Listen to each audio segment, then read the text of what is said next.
Okay, what's up, everybody, and welcome to my Impact Wrestling review. A lot of things going on in the show tonight, and what do we got going on for Impact as the more build-up goes in the Slammiversary? A lot of matches, some would say either qualifying matches or whatever they got building up towards Slammiversary in the next few weeks. Well, I would say the next, 4 to 5 weeks. Let's see what Impact has going on tonight as they lead into that.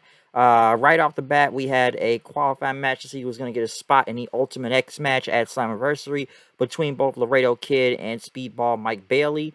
Very good match to actually kick off the show. I enjoyed it. Some would call it a spot fest, but they gave both of these guys some good time out there. I figured Mike Bailey was going to get the win anyways, just because he ended up hitting the like the counter, like roll up and everything for the win. So, because they did both counter each other with the roll ups, but Bailey ended up getting the upper hand and stuff. But I actually did like this match. I thought it was really good. Like I said, it was more than just a spot fest, and they kind of took their time out there and sold and stuff. So this wasn't just a lot of stuff just flipping all over the place or anything. Yes, it is Mike Bailey and Laredo Kid, but I like this match. It was really good as Mike Bailey is going to go into the Ultimate X match coming up, so we'll see what happens from there. But I did like it. They also did have some footage, of Ace Austin, as Ace Austin is currently in Japan right now for the Best of the Super Juniors tournament.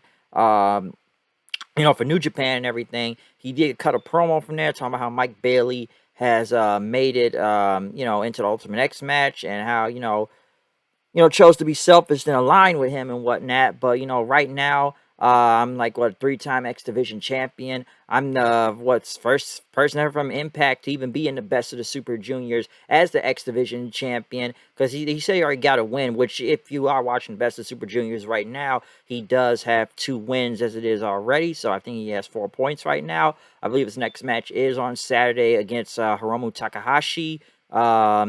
In the tournament, so watch out for that. Yeah, Saturday it's going to be, but as he talked about, he will be in the X.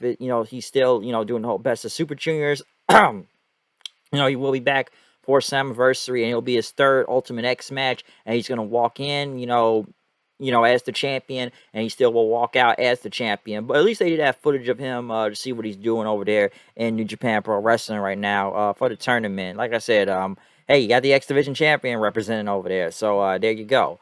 They even had like an ad commercial for Josh Alexander with a lot of TNA chants, like open up a box with TNA on it.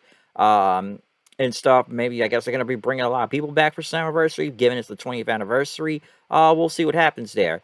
Matt Cardona and Chelsea Green were on their honeymoon, basically talking about Rich Swann challenging for the digital media title and whatnot. And listen, we're on the islands right now, so we're enjoying ourselves. As Green talked about, she will be the Knockouts champion and win the Queen of the Mountain match at Slammiversary. But next, Deonna Purrazzo, Tasha Steelz, and Savannah Evans went against Jordan Grace, Mia Yim, and Taya Valkyrie. 6-woman tag, as most of these women are in the Queen of the Mountain match at Slammiversary. Most everyone's a former world champion. If I'm not, well, former Knockouts champion, I should say, because we all know Yim, Jordan Grace, Taya, Tasha currently the champion right now, and Purrazzo, because I think they only put 5 people in there, right? Yeah, they put 5 people in this whole Queen of the Mountain match coming up. So, yeah, all of them are former Knockouts champions. What was that? But basically, 6-woman tag wasn't bad. I figured Savannah Evans was gonna eat the pinfall anyways. Mia Yim hit the eat defeat and stuff. So I did. Let's say it was an enjoyable 6-woman tag, not bad at all. So not much I could really say from there. Right after they went to locker room talk with Madison Rain and Tennille Dashwood, as I guess they were, Giant Swinger still part of the show. Him and Zicky Dice, coming back from the Swingers dungeon and everything and stuff. For some reason, Decay teleported out of nowhere. Then wanted a tag title match, but Dashwood says, "Hey, you've been losing a lot of matches, Havoc there, so you guys don't deserve a title shot and everything, and stuff." So I guess we'll see what happens with that. Chris Sabin talked about as he entered the Gauntlet for Gold last week in #1, and he almost won that match. Chris Sabin says, what does he do now? He issued out a challenge then to an old rival of his, currently in AEW right now, Frankie Kazarian, saying that, he used to call our matches the Battle of the Future and everything. So he's going to be facing him next week, which that right after they did play a flashback video of Chris Sabin and Frankie Kazarian back in, like, what, 2002, 3, I believe, and stuff. So they did show both of them in a match at the time. But yeah, I guess they're gonna be going one-on-one with each other next week. Eric Young had a promo video basically talking about a history of Eric Young, as he talked about as he grew up poor, and talk about how he was at WrestleMania 3 and he was way in the nosebleed seats, but he talked about how he saw Ricky Steamboat and Macho Man Randy Savage and everything.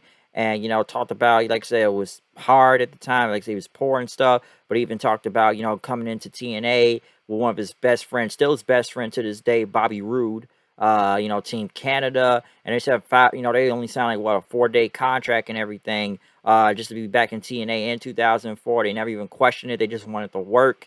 And he talked about a lot of things from, being slapped around by Scott D'Amore in Team Canada, or being paranoid of getting fired and whatnot, scared of his own pyro, joining the band with, Kevin Nash and Scott Hall at that point in time, or Showtime Eric Young, or being in the front line, or the World Elite, if you remember, or the World Class Maniac Eric Young. Eric Young has gone through a lot of gimmicks and everything, okay? So it's a lot of things Eric Young has done in TNA Impact, being world champion, tag team champion. Hell, he was the Knockouts tag team champions at one point. So there's a lot to say about Eric Young and what he's done in this company. And whatnot. And he took all the opportunities he's had, and he's ran with them and stuff. But he talked about he's worked for many different people that either wanted him there or not wanted him there, including a crazy old man who discarded him like a piece of garbage. Basically talking about Vince McMahon, I should be saying. But Eric Young says he's his real self, okay? Like, he's just real currently. This is the real Eric Young. He's not part of anyone's design or anything, but, and whatnot. But he says, the world doesn't belong to you. It belongs to me. So, a good promo, I should say, other than just the regular violent by design stuff, giving you a history, basically telling why Eric Young is basically he's a TNA original, okay? He is a TNA original.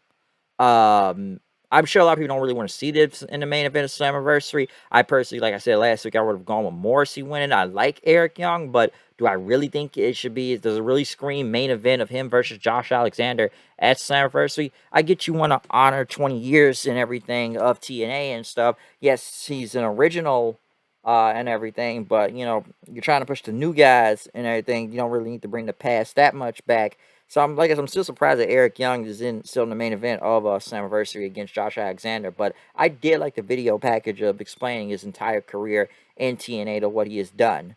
Right after Josh Alexander basically talked about Eric Young, then somebody doesn't respect him nowadays, but he's respecting him for what he's done 20 years at this company, and now he's here and he's gonna bring this company to the next 20 years to prove something at Slammiversary. Next to OGK when he gets the Good Brothers out there. I forget how long this is taped because I already know El Phantasmo is in New Japan back right now. But good tag match. I know Maria tried to get involved. Some would say this is almost like they did in New Japan a few years ago, except it's not Maria trying to do a dance and everything and have the camera zoomed in on her ass. Basically, Maria tried to get involved, distract Anderson, but Anderson moving out of the way as Mike Bennett ended up spearing his own wife. Anderson had been, Mike Bennett with the gun stun for the win, as basically, he just kind of shrugged it off and walked to the back as Mike Bennett and them were very pissed and whatnot. So I don't know more. I thought they were going to start getting wins, but they took an L right here. But it looks like something is still going on with this whole Honor No More Bullet Club thing. But I still feel like Honor No More takes a lot of L's. They had a promo of Sami Callihan talking about, Moose put him on a show, his ankle being broke and whatnot. And he's been gone for almost about a year and everything. And he's not mad at Moose for that, but he's mad about the time he has lost and stuff. And now he's going to think what he's going to do to Moose. He's going to make his life a living hell. Because he said the death machine is coming for him. Thumbs up, thumbs down. So, good promo by Sami Callihan from there.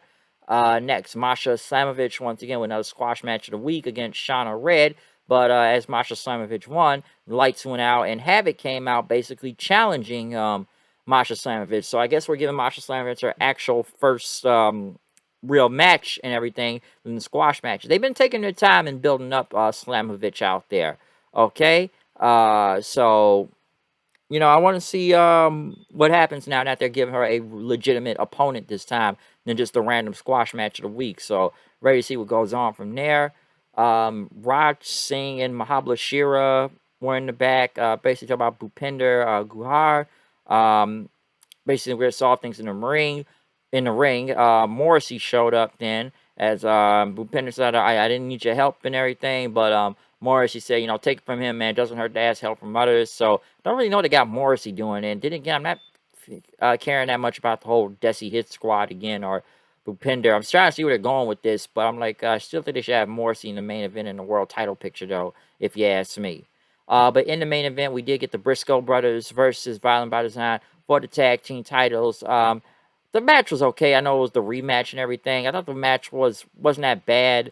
It ended up with, the Briscoes getting the win onto onto Dina and stuff. Right after Eric Young and them basically attacked the Briscoes, beating them up. Josh ended up, making the save then as the Briscoe brothers and Josh ended up standing tall over Violent by Design. They kind of got out of dodge then after that. So the main event was okay and everything. I know they're pushing at least more with Josh and Eric Young towards the end. I didn't really think the Briscoes were going to lose the titles given that they just won. So I don't know if they'll finally at least, go get some different teams this time. So with the Briscoes being there, let's see what happens different. Because the tag division, they really need something to spice up the tag division right now. And I still do believe the Briscoes can do that, okay? But other than that, comment, subscribe, don't disreview Impact. Follow me on Twitter at HoodNight890. I'm out. See you guys then. Peace.